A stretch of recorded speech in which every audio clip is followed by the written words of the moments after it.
Nous sommes face à une situation sociale inédite. En non spécialiste assumé, je propose une série de vidéos sur des sujets qui nous concernent tous. La différence, ce n'est pas que l'autre. La différence, c'est nous.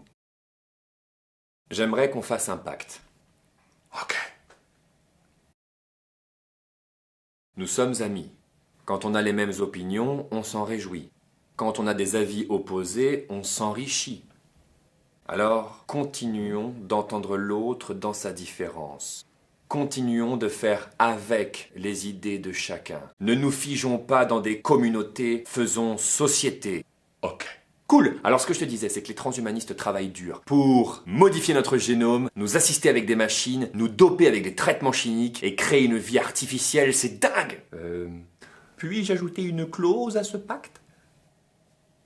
Y a-t-il des recherches sérieuses et actuelles transhumanistes? La réponse est oui. Ça bosse même dur. On travaille sur des médicaments pour ralentir le vieillissement du corps. On crée des organes artificiels en cultivant les cellules souches. On fabrique des prothèses bioniques, performantes et de plus en plus esthétiques. On envisage la modification génétique de l'humain pour lui attribuer des propriétés inédites. On se cryogénise, autrement dit on se congèle, dans l'espoir de profiter du moment où la science permettra de vivre plus longtemps. On recherche même activement la possibilité de télécharger la conscience humaine sur un ordinateur. Attends, il y a des gens qui se congèlent? Oh, toi t'as retenu que ça. Ah non, je te rassure, je trouve tout absolument aberrant.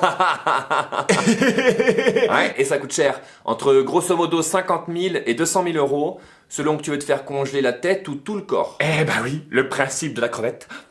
Crevette.